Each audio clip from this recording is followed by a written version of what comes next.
Que je vais pouvoir passer la parole à Manon Duluth, que j'ai rencontrée tout à l'heure et avec qui j'ai discuté, qui est vraiment très très enthousiaste pour ce webinaire ce soir. Alors, qui est Manon? Elle est coach PCC. Elle a fait un doctorat en coaching en 2012. Elle est coach depuis 2002. Son doctorat, elle l'a fait à l'International University of Professional Studies. Je suis désolée, c'est en anglais. C'est le nom de l'école.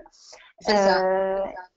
Oui, elle est psychothérapeute depuis 30 ans et c'est le mariage de ces deux professions, donc psychothérapeute et coach, qui l'a conduit à construire son modèle de coaching dont elle va nous parler tout à l'heure, dont elle va nous parler maintenant.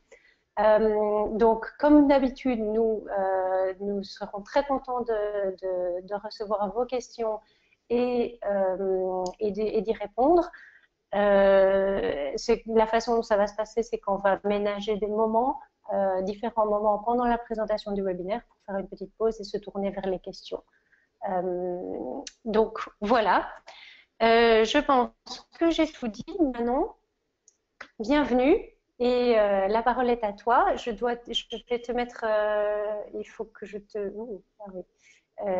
Excusez-moi, un petit couac ici, je dois donner la main à Manon pour qu'elle puisse partager son écran. Voilà. Un instant. Dès maintenant, tu devrais pouvoir nous montrer, démarrer tes slides et partager ton écran. Alors, est-ce que vous voyez mon écran maintenant? On va donner une petite minute à l'outil pour réagir parce que ça met... Voilà, voilà, maintenant on voit ton écran. Alors moi, je vais disparaître. Ça y est. Je vais disparaître et je redémarrerai ma vidéo pendant quelques secondes pour signaler à Manon qu'il reste quelques minutes pour le webinaire. Voilà, je vous souhaite à tous un excellent webinaire. Eh bien, merci et bonjour à tous. Je vous dis bonjour du Canada. Et c'est avec grand plaisir que je viens faire cette présentation. Je veux reconnaître le fait que, bon, je suis francophone, mais je suis francophone de Montréal, du Québec, et il y a plus de 30 ans que je vis en Ontario, une province anglophone. Donc, si j'ai des anglicismes, pardonnez-moi. De même, si j'ai des questions, si j'ai des expressions qui ne vous sont pas familières, n'hésitez pas à m'arrêter, à poser la question. Donc, il y aura la main. Là, je vois que peut-être que ma caméra est là. Je ne sais pas comment la fermer. Je veux pas vraiment là créer de problème pour la présentation. Donc, commençons. Je voudrais vous raconter l'histoire de cette présentation-là. Tout a commencé quand j'ai commencé mon doctorat. Mon sujet de dissertation était de faire une étude sur l'efficacité du coaching par téléphone et le groupe de clients de participants à qui j'ai fait appel faisait partie de ce qu'on appelle en Amérique du Nord un service d'aide aux employés. Donc, c'était tous des gens qui, leur employeur, si vous n'êtes pas familier avec le concept d'un service d'aide aux employés, l'employeur achète des services, que ce soit des services de counseling, que ce soit des services pour le coaching de vie, ou des services légaux. C'est un service qui est donné aux employés et l'employeur achète ce service au travers un tierce, un parti indépendant. Donc, j'ai approché une de ces compagnies parce que on avait créé un service de coaching de vie au travers ce service d'aide aux employés et je voulais en vérifier l'efficacité. Maintenant, après avoir fait beaucoup de recherches, j'ai découvert qu'il n'y avait pas beaucoup de recherches sur l'efficacité du coaching de vie. Déjà en 2010, quand j'ai commencé ma recherche, c'était encore là, dans son enfance, le coaching. Donc, cependant, les choses que les informations que j'ai découvertes, qui me sont venues les choses dont je suis devenue consciente, c'était que il y avait beaucoup de clients qui semblaient aller vers le coaching de vie et qui étaient peut-être mieux, qui auraient été mieux servis par le counseling à cause de leur niveau de détresse psychologique. Donc, j'ai décidé d'ajouter une évaluation, un outil d'évaluation pour déterminer le niveau de détresse de mes bénévoles, hein, des gens qui voulaient participer au projet de recherche. Et donc, c'est avec grande surprise que j'ai réalisé que j'avais 138 sujets qui ont décidé, qui se sont mis volontaires, bénévoles. Et puis, de ces 138 sujets, il y avait 23,2% de ces gens-là qui vraiment étaient, là, après avoir complété l'outil d'évaluation, qui démontraient qu'ils étaient vraiment dans une phase de détresse ou dans une mesure de détresse très avancée. Donc, ça m'a vraiment mis la puce à l'oreille de me dire, les gens qui viennent au coaching de vie, est-ce que c'est vraiment des clients qui sont prêts à vivre le coaching de vie? Est-ce que c'est des gens qui approchent le coaching de vie parce que c'est plus intéressant, ça paraît mieux? Bon, alors, je me suis dit, ça vaut la peine vraiment là, de travailler sur ce concept-là. Donc, le projet de coaching, c'est fait. J'ai écrit la dissertation, j'ai bien écrit ma thèse, j'ai bien fini. Mais après tout ça, je me suis dit, qu'est-ce que je fais avec cette information-là?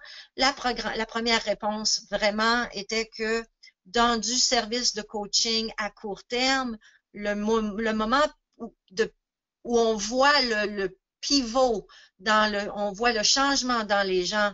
Si on a une entente de coaching de 6 sessions, eh bien l'entente, on voit vraiment là, les débuts de changement. Dès la 2e, 3e session, les gens disent vraiment qu'ils ont eu l'impression qu'il y a eu un moment de changement dans leur vie et dans leur façon de penser.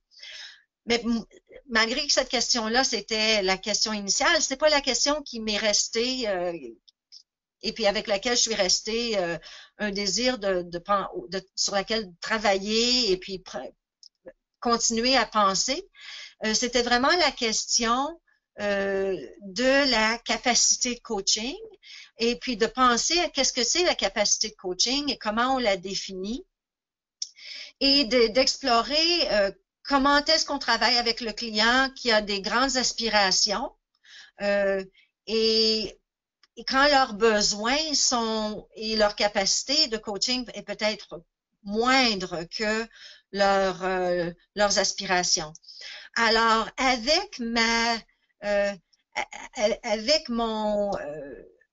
mon mentor qui m'a suivi tout au long de mon doctorat, Dr. Jeannie Erickson, on s'est mis ensemble et puis on a décidé de continuer le processus et de continuer la conversation sur qu'est-ce que ça pourrait dire, qu'est-ce qu'on a à dire, qu'est-ce qu'on a à partager, et puis qu'est-ce qu'on a à apprendre, parce que on continue à apprendre, on continue à faire évoluer le modèle de coaching et on continue aussi à explorer comment comment trouver la coachabilité. Maintenant, Jenny et moi, nous avons créé un outil en ligne qui sera bientôt publié, alors qui sera bientôt accessible aux coachs.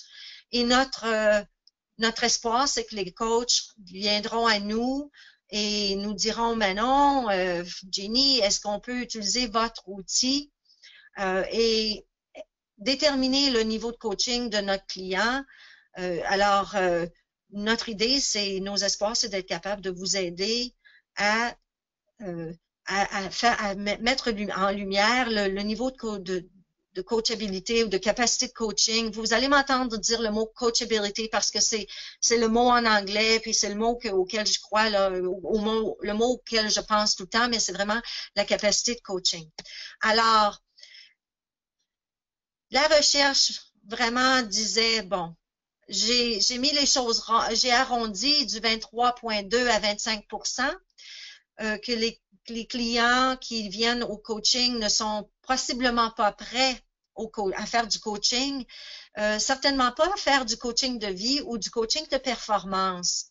Et d'une autre part, on sait, Jenny et moi, on a parlé à beaucoup de coachs qui sont seniors et qui ont beaucoup d'expérience. Et puis, il nous disait aussi, on comprend pas pourquoi on n'est pas capable toujours de faire avancer la personne, particulièrement quand la personne semble bien motivée.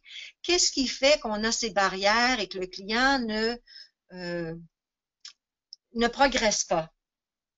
Alors, on a commencé à créer le continuum de coaching. On a commencé par avoir une ligne assez tranchante de dire oui ou non, le client, on peut le coacher, il a la capacité, et puis non, il n'a pas la capacité. Et puis on a eu tellement une grosse réponse forte et émotive de la part des coachs qu'on a commencé à se questionner nous-mêmes. Et puis donc, on a commencé à se dire, bon, comment est-ce qu'on va définir la capacité de coaching? On l'a défini en disant que le client qui a de la capacité de coaching démontre une résilience émotionnelle et psychologique.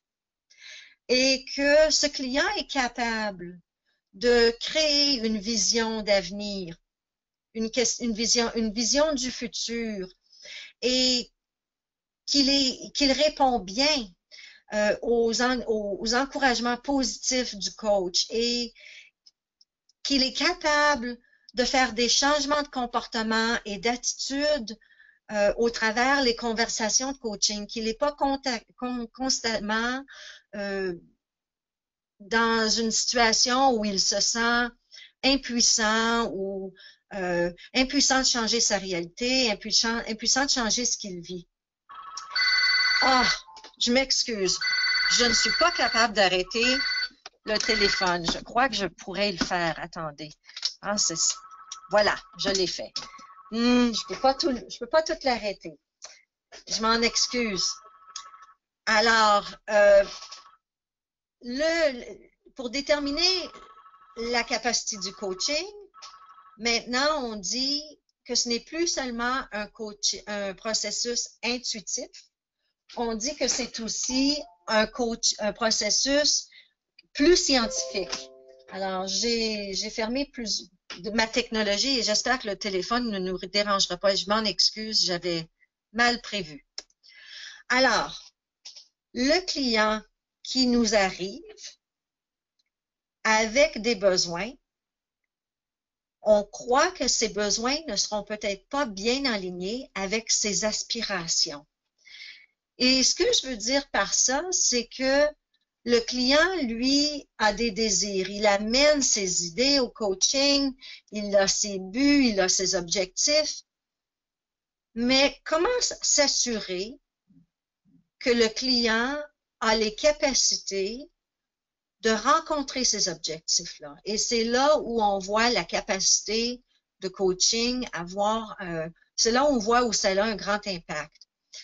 On croit que c'est important que les coachs puissent soutenir les aspirations du client. Donc, les garder en tête, savoir que l'aspiration ou les intentions du client, c'est important qu'on les garde en tête, mais qu'il y a peut-être des objectifs à mettre en place avant que le client, lui, n'aurait pas considéré. Alors, le modèle du coaching qu'on vous suggère, Ginny et moi, malgré que Ginny n'est pas là parce que Ginny est anglophone, c'est quand même, l'idée, c'est d'aider à garder ses aspirations, ses intentions et de rencontrer le client là où il est, qui est vraiment une compétence du coaching, de rencontrer le client exactement là où il est.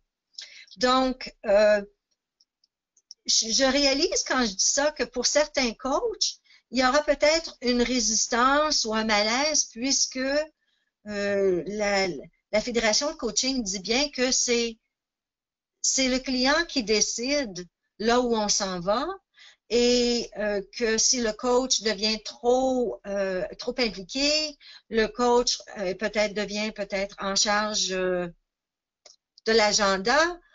Alors, moi, je vous suggère qu'il y a quand même un équilibre entre les deux. Alors, je voudrais vous présenter le diagramme du continuum de coaching. On l'a maintenant, on a établi jusqu'à date qu'il y a 4 phases à ce continuum. La première phase étant la phase de détresse. Donc, si le client nous arrive en phase de détresse psychologique, détresse émotive, eh bien, selon nous, c'est probablement la ligne où le coaching n'est plus acceptable. Rappelez-vous bien que le ICF nous dit que le coaching, c'est pas du counseling. Mon expérience, et peut-être que votre expérience sera différente, mon expérience en Amérique du Nord, c'est que c'est encore mal défini. Comment définir qui est ce client-là? Alors, c'est ça qu'on essaie d'établir. La deuxième phase du continuum, c'est de travailler sur la résilience émotive, psychologique et peut-être même physique du client, avant d'en arriver à la phase d'équilibre. Pour nous, la phase d'équilibre, c'est le coaching de vie qui met le client dans une place optimale, qui place le client dans une place optimale pour l'amener à faire du coaching de performance. Alors, avant de rentrer dans un exemple avec un cas et de vous en donner et de vous présenter chaque phase du continuum, je me demande s'il y a des questions ou des réactions. Alors, je donne une petite minute. Pour l'instant, je n'ai pas encore vu de questions, donc laissons une petite minute aux participants pour taper leurs questions.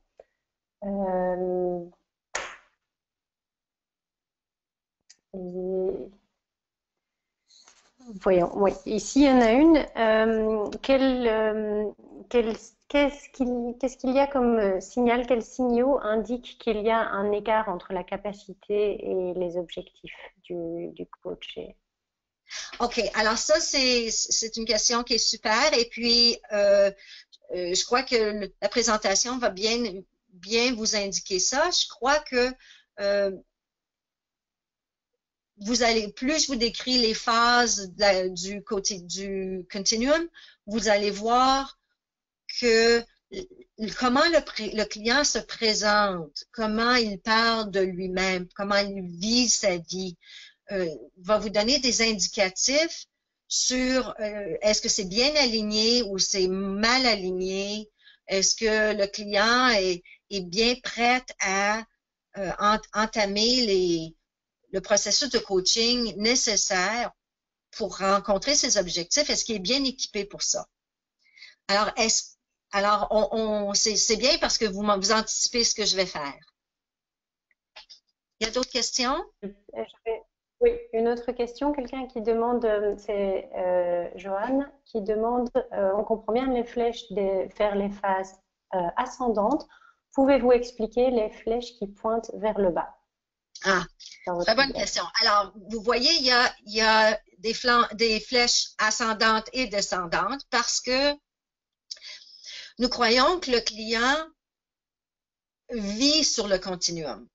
Alors, à un moment donné, le client peut bien être en équilibre, selon nous, dans la phase de capacité d'équilibre, et capable de travailler sur les objectifs qui sont attachés à cette phase-là et en préparation à la phase de performance. Mais on est conscient aussi du fait que le client pourrait avoir un pépin dans la vie, une situation qui est difficile, inattendue, qui pourrait le désarçonner émotivement. Et donc, le client peut aussi bien monter d'une phase à une autre qu'il peut y descendre. Et comment est-ce que le coach est à l'affût de l'état émotif, psychologique, de capacité de coaching, s'il n'est pas à l'écoute. Alors, c'est pour ça qu'on a les flèches qui montent, qui descendent, parce qu'ainsi, on reste à l'affût. On ne prend pas pour acquis qu'une fois que le client a passé d'une phase de la détresse à la résilience, qu'il ne redescendra pas à la détresse ou qu'il est à la performance, qu'il ne descendra pas dans la phase d'équilibre. J'espère que ça répond à la question. Y a-t-il d'autres questions? Oui, alors, j'ai deux questions ici qui se rejoignent. Une, c'est est-ce que le coaching peut aider à passer d'un état à un autre jusqu'à la performance? Et l'autre qui est assez liée, est-ce que l'idée du continuum est qu'il faut passer par la phase 1 pour pouvoir atteindre la prochaine phase, du style pyramide de Maslow? Alors, pour moi, selon moi, en ce moment, et puis dans 5 ans, peut-être que ma perspective aura changé. Évidemment, selon moi, le client qui est en phase de détresse, c'est pas du coaching dont il a besoin, c'est du counseling. Et cependant, le client qui est en résilience, il y a du coaching qu'on peut faire pour les aider à les faire passer à l'équilibre et de l'équilibre aux performances. En ce moment, ma croyance, et je le dis comme ça parce que les choses pourraient évoluer, mais en ce moment, c'est un processus où les étapes doivent être rencontrées. Hein. C'est difficile d'avoir, selon moi, d'avoir d'équilibre de vie quand on n'a pas de résilience. De même, je crois que les gens auront de la difficulté à être vraiment performants dans tous les aspects de leur vie s'ils n'ont pas réussi à maintenir de la résilience et de l'équilibre. Alors, moi, ce que je vous suggère, c'est qu'on continue, le temps file et je voudrais vous amener à la conversation et vous montrer qu'est-ce qu'on en pense de tout ça? Comment est-ce qu'on est arrivé à construire cette information? Alors, j'ai créé un exemple de cas. Donc, Frédéric, qui est un gestionnaire dans un secteur gouvernemental. Ça, c'est un cas vraiment qui m'est arrivé. C'est un client avec qui j'ai travaillé. J'ai changé le nom, bien sûr. Il est venu au coaching parce que il y avait eu une plainte dans son style de leadership. C'était une dame qui a placé la plainte. Elle le voyait comme faisant du harcèlement.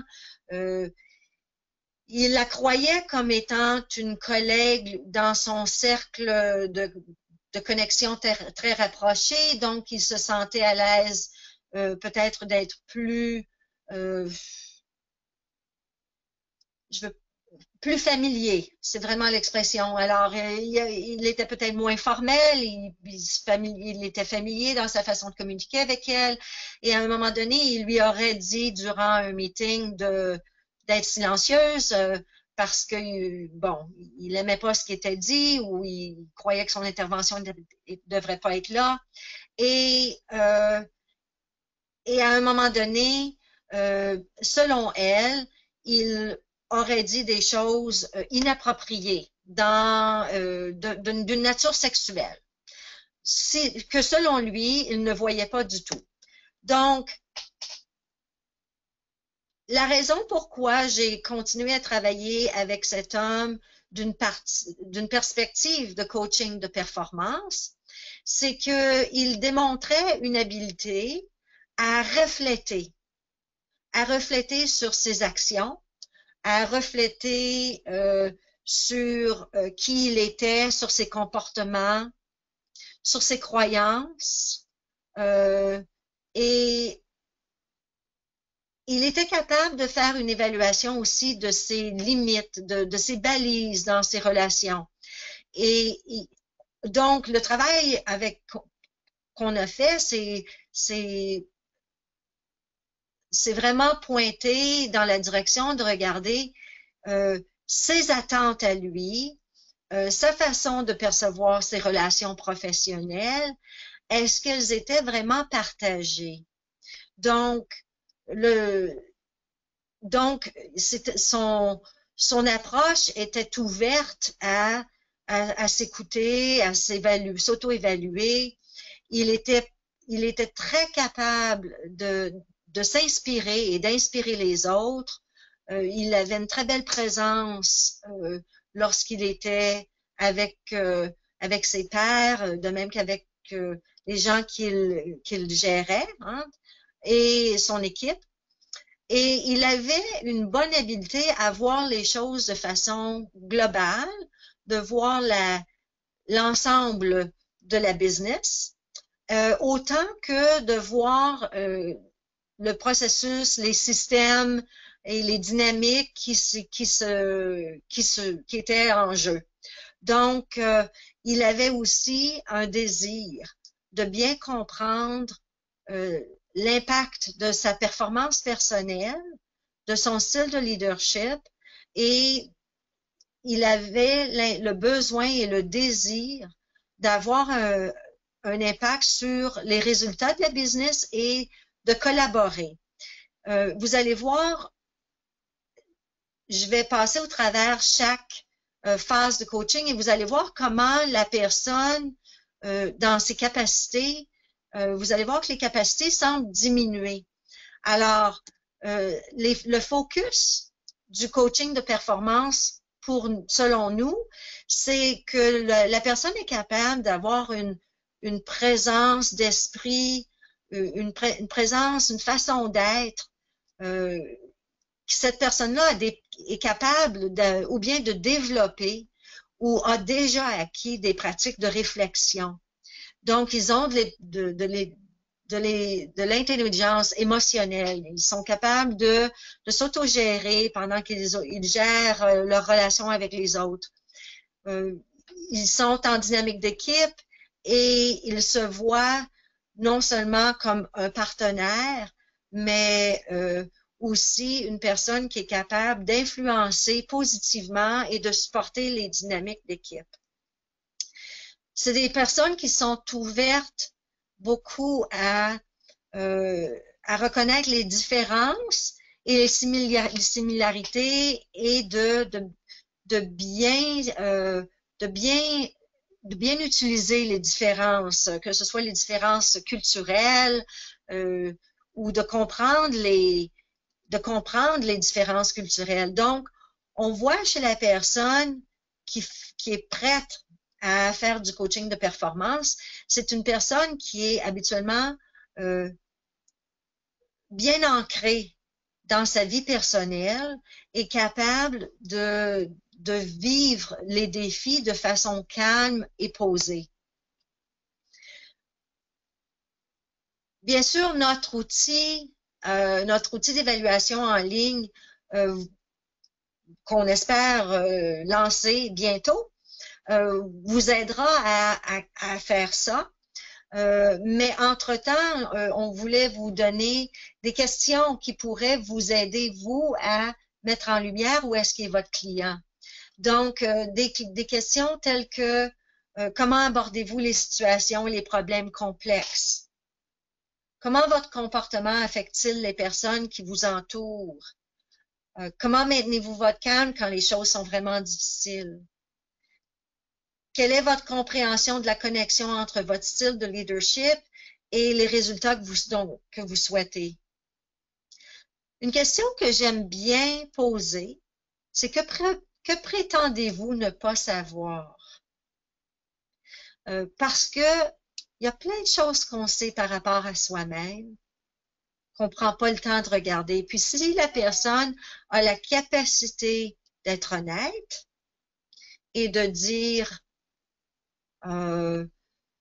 je sais telle chose par rapport à moi et puis je prétends que ça y est pas, eh bien déjà on sait que cette personne-là est capable de se responsabiliser et de bien se regarder.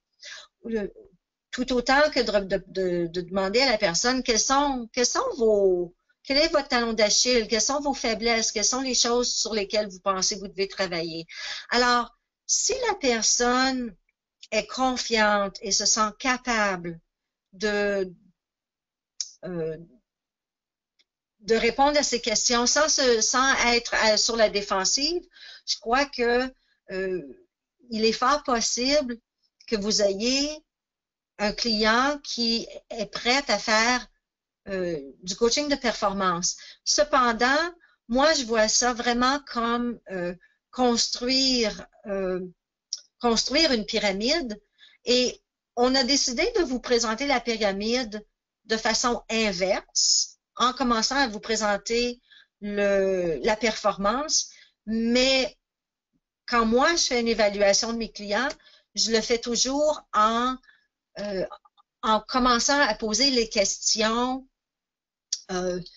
qui vont m'aider à déceler la détresse et la résilience en premier. Donc, quand on travaillait avec Martine, qui était, elle, venue nous demander si elle voulait parce qu'elle voulait faire du coaching pour améliorer sa santé, elle nous disait que sa routine de vie lui plaisait pas. Elle rapportait, elle nous disait qu'elle ressentait souvent de la fatigue pendant la journée, qu'elle n'avait pas d'énergie. Ses buts principaux, ses objectifs principaux étaient de perdre du poids et de faire de l'exercice et de développer des intérêts personnels. Elle nous disait aussi qu'elle avait une longue histoire de faire le yo-yo, alors de faire des pertes de poids, des gains de poids et puis avoir suivi plein de régimes et puis et que ça fonctionnait pas. Une chose qui nous est venue, une chose qui était pertinente dans la façon de se présenter, c'est qu'elle exprimait de la honte par rapport à son apparence et puis elle se surnommait la baleine. Elle nous disait que son mari maintenant dormait dans une chambre à part parce qu'elle ronflait trop bruyamment. Alors, moi, une chose que je me demande, c'est comment est-ce que vous demandez à vos clients assez fréquemment quel est leur état de santé physique? Quand c'est un client qui vous parle de faire du coaching de performance, est-ce que vous prenez le temps de poser la question comment est-ce qu'est votre sommeil? Comment est-ce qu'est votre santé? Avez-vous des problèmes de santé? Prenez-vous le temps de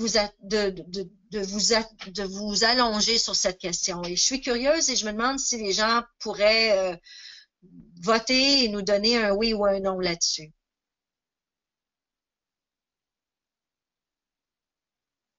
Alors, dès que j'aurai des réponses, je vais les partager. Euh, un non, un, deux, trois oui, deux non encore. Donc pour l'instant, on est à 4-4. Qu'est-ce qu'on a comme autre avis? Allez-y, votez. Ça dépend. Alors, on a des oui, on a des non. Et puis, au bout de la ligne, moi, c'est la chose sur laquelle je voudrais vous inviter à prendre le risque, hein, à vous avancer dans ces questions parce que j'avais un autre client qui était vraiment là, un leader, CEO dans une boîte très importante dans le domaine financier. Et puis, malgré qu'on devait parler de coaching de performance et puis qu'on le faisait, il y avait une question qui revenait constamment entre lui et moi et que c'était t'as fait quoi pour prendre soin de toi cette semaine? Ce bonhomme faisait beaucoup d'embonpoint. Et puis, il travaillait 14 à 16 heures par jour. Et ma question était toujours, qu'est-ce que tu as fait pour prendre soin de toi? Comment est-ce que toi, tu prends soin de toi pour être mieux performant? Et puis, c'est une question j'étais comme la mouche, hein, la mouche qui vient irriter les gens, là. Pourquoi tu me poses cette question constamment? Et puis, à un moment donné, on a eu une pause dans notre coaching. On a eu une pause de 3 mois. Et quand il a demandé de réinitier, la journée où je me suis présentée à son bureau, je l'ai regardé puis j'étais là tout à fait surprise. Le bonhomme avait perdu 35 livres. Bon, c'est à peu près là autour de 25 kilos ou à peu près, bon. Et puis il me dit, je lui ai demandé qu'est-ce qui s'est passé? As-tu été malade? Il dit non, je t'ai entendu. Et j'ai commencé à prendre soin de moi et puis on a parlé de comment il prenait soin de lui. Et puis il a vraiment bien identifié que les, il a identifié que plus il s'occupait de lui, mieux il prenait soin de lui, plus performant il était au bureau. Alors, le coaching d'équilibre, on le voit comme quelqu'un qui a quand même de la résilience psychologique. C'est quelqu'un qui est capable de vivre des défis, de vivre des situations difficiles. Ils auront peut-être une réaction émotive, mais ils ont quand même la capacité de la surmonter. Ils ont acquis un certain équilibre travail-loisir. Et puis, ils ont l'habileté à s'auto-régulariser et puis à gérer leurs pensées, qu'ils ne se laissent pas prendre otage par leurs pensées. C'est des gens qui ont une certaine confiance en soi et en les autres et qui sont capables de croire à leur futur, de croire qu'il y a des bonnes choses. Donc, c'est des gens qui viennent au coaching pour faire du changement dans leur vie. Et puis, ils se sentent capables et compétents de le faire. Ils ont, je crois que pour les gens qui sont prêts à faire du coaching d'équilibre, c'est des gens qui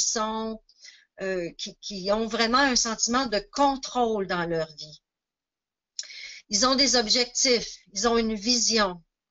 Ils se sentent capables de la créer, cette vision. Et non seulement ça, mais si vous faites, si vous utilisez un outil aussi simple que la roue de l'équilibre de la vie, qui est assez commune, c'est commun comme outil, si vous en êtes servi, eh bien, ces gens-là vont quand même être assez, leur résultat sera assez haut dans leur niveau de satisfaction de vie, dans leurs relations, leurs amitiés, leurs finances, le travail, les relations intimes, leur développement personnel. Alors, vous allez voir qu'il y a quand même un niveau de bien-être qui est quand même assez là, notable. C'est des gens qui sont bien connectés et puis ils sont ou bien en carrière et puis qui veulent faire un changement de carrière parce qu'ils veulent poursuivre leur passion, ou bien parce qu'ils sont à une croisée et puis peut-être qu'ils ont été licenciés ou congédiés, mais qui veulent faire peut-être quelque chose de différent. Mais c'est quand même des gens qui se sentent capables de faire le changement. Certaines des questions que vous pourriez poser à ces clients-là pour déterminer si ils sont en phase d'équilibre, eh bien, ce serait de leur demander de s'auto-évaluer sur une échelle de 1 à 5 et de voir où est-ce qu'ils se placent dans leurs résultats. Est-ce que c'est moyen à haut ou est-ce que c'est plutôt bas?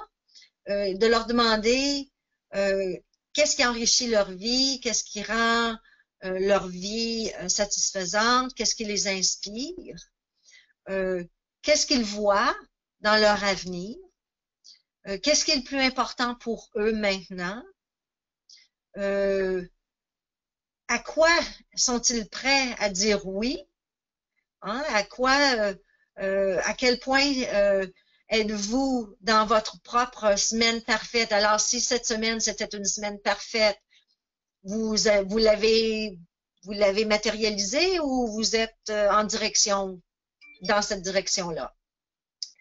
Donc, alors, l'idée, c'est vraiment de voir où est-ce que le client se place. C'est peut-être de demander aussi aux clients qu'est-ce qui pourrait les arrêter. Qu'est-ce que c'est les choses qui les arrêtent dans leur progression? Quels sont les plus grands obstacles? Parce que les obstacles,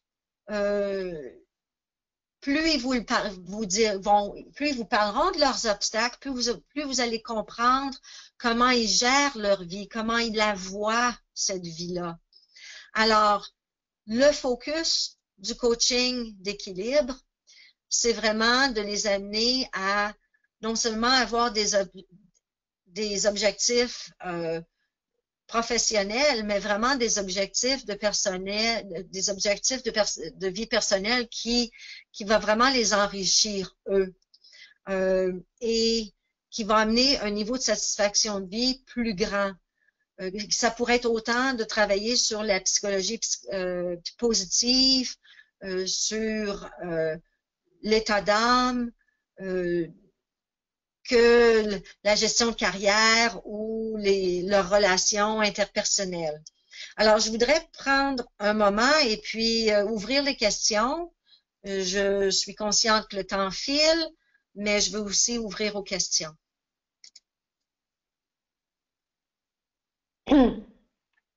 Alors, je vais attendre de voir que les questions arrivent, hein. Ça prend bien sûr quelques minutes pour les taper.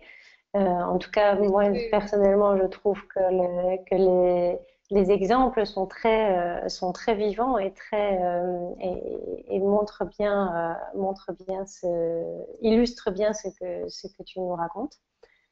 Et vous savez, la dame qui est venue pour le coaching de vie, c'est quelqu'un, la dame qui est venue pour le coaching, c'était quelqu'un qui venait pour du coaching de performance. D'un autre côté, quand on regarde ce qui se passe à son niveau personnel, si elle n'a pas toutes ces bonnes, si elle n'a pas là, moi j'appelle ça ces ancres, on est bien ancré dans la vie, là. Alors si on n'a pas ces beaux piliers, eh bien c'est difficile de bien fonctionner au maximum au travail. Oui. Alors ici, j'ai une question. Y a-t-il une question magique dans le coaching d'équilibre? Y a-t-il une question magique? Wow!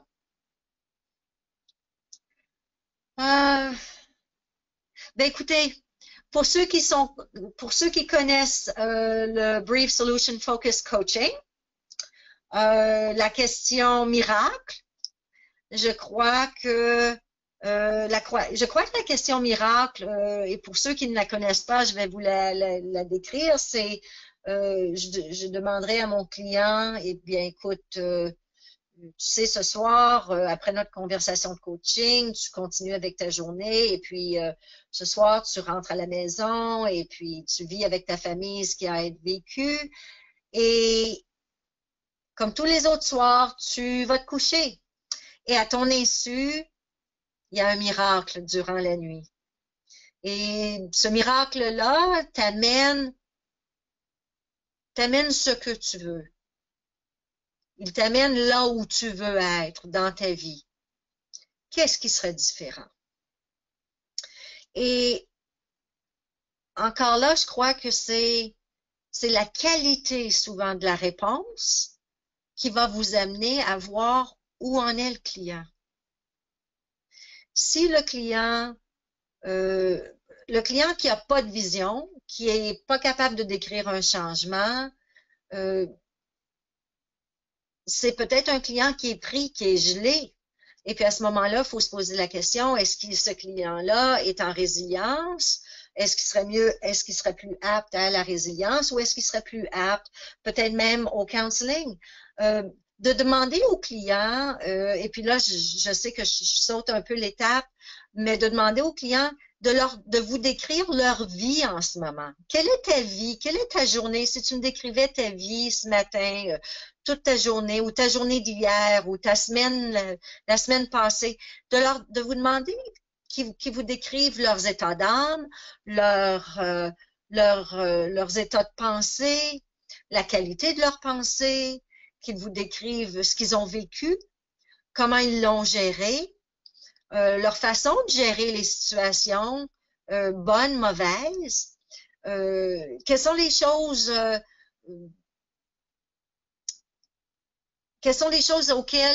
pour lesquelles ils ont une anticipation et un plaisir? À quoi est-ce qu'ils s'attendent? Ils s'attendent de vivre quoi en fin de semaine, dans le week-end à venir? Et puis, qu'est-ce qui les attire à ça? Alors, c'est d'essayer de voir quel est l'état psychologique, l'énergie que le client amène. J'espère que ça répond à la question, ou que ça aide, ou que ça illumine.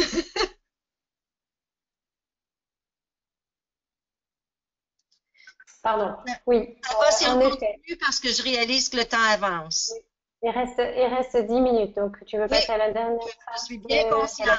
Alors, je tiens à m'excuser, juste un instant, je tiens à m'excuser auprès des participants. On ne sait pas répondre, on ne sait pas poser publiquement et répondre à toutes les questions à cause du temps. Voilà.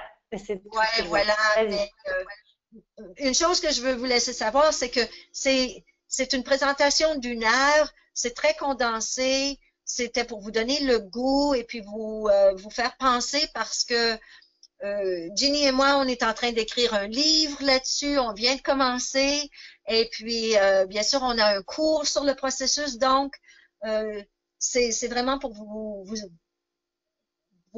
rendre curieux, hein, et puis vous inviter à peut-être commencer à penser plus large.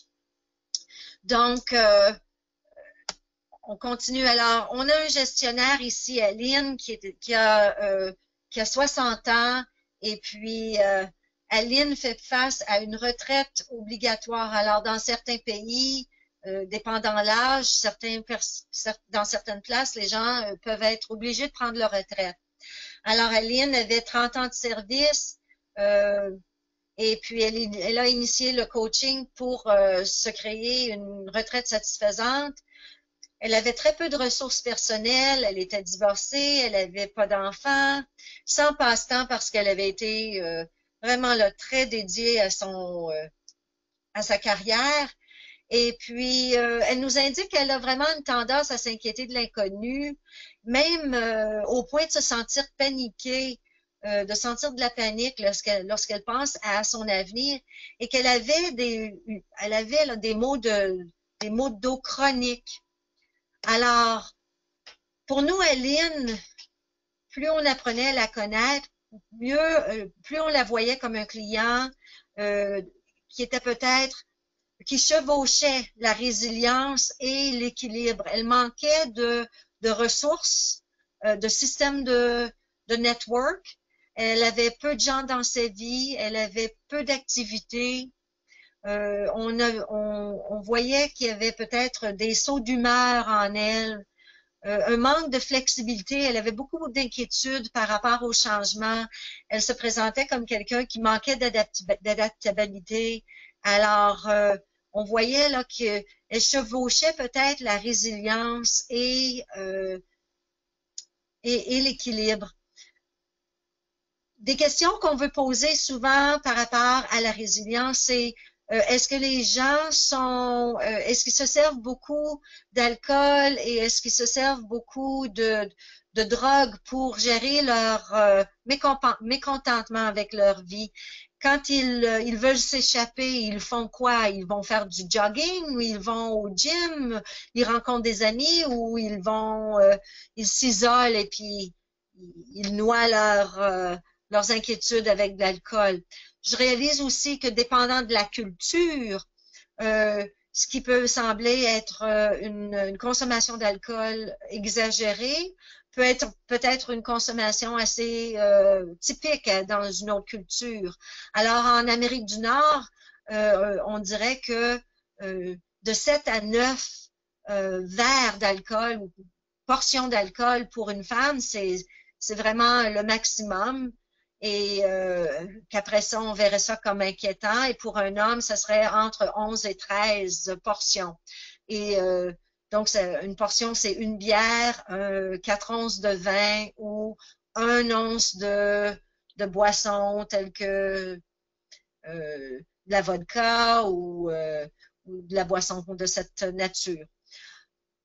Quelqu'un qui vit plutôt dans le pessimisme, qui nous dit avoir des problèmes de concentration, être volatile de façon émotionnelle, donc des hauts, des bas, de la colère, beaucoup de conflits dans leurs relations, une mauvaise estime de soi. On a tendance à voir ce client-là plus en résilience. Le focus qu'on mettrait dans cette phase du continuum, c'est vraiment d'explorer des stratégies pour aider la personne à s'adapter au changement de vie, à les rendre plus confortables dans leur façon de penser au changement. On pourrait aussi probablement développer des stratégies pour les aider à mieux gérer leurs émotions et les rendre plus tolérants à explorer plusieurs perspectives à un problème. La rigidité psychologique, ça peut être un indicatif. On veut les aider à développer leur autonomie et leur estime de soi. Les questions qu'on poserait, c'est on veut savoir comment ils réagissent au changement, comment ils prennent soin d'eux, quelles sont leurs façons de se régénérer émotivement, psychologiquement, de l'énergie, quelle est leur perspective sur l'avenir, qu'est-ce qu'ils ont fait au cours de la dernière semaine pour se régénérer et quel est leur niveau de confiance en eux-mêmes. On peut même leur demander des choses par rapport à leur capacité à maintenir la confiance, le focus et l'énergie. Les questions d'exploration. On approche la fin, hein? Alors, je sais qu'on approche la fin. Alors, si vous pouvez explorer comment le client se régénère, c'est très important. Pour ce qui en est de la détresse, soyez à l'affût des gens qui parlent de panique, de dépression, de deuil, ils parlent d'avoir été victimes, qui parlent beaucoup de honte et de dépression, de problèmes de santé mentaux qui n'ont pas été résolus. Je vous laisse regarder les questions d'exploration. On vous fera parvenir la présentation en PDF, donc vous aurez les questions. Moi, je vais vous rappeler que la meilleure façon de référer si vous pensez que votre client a de la détresse psychologique, c'est de le référer de lui donner 2 ou 3 noms de professionnels. Ne vous limitez pas à un, ça pourrait être problématique si ça tourne au vinaigre. Alors là-dessus, je vous laisse savoir qu'en 2017-2018, Jeannie et moi, on aura des classes sur le sujet, sur le continuum. Et que si vous voulez, vous pouvez bien me contacter par courriel Et voilà mon courriel, info@forgecoachingandconsulting.com. N'hésitez pas à me contacter. Et puis Gaëtane, je te laisse finir. Bien, voilà, donc me revoici. En tout cas, merci Manon pour ta présentation, pour cet aperçu du continuum. C'était vraiment super intéressant. Merci à tous aussi d'avoir suivi ce webinaire. Comme je l'ai dit en début de session, je pense qu'on commence à être bien habitué au système des CCU. Vous allez recevoir votre CCU dans les prochains jours. Le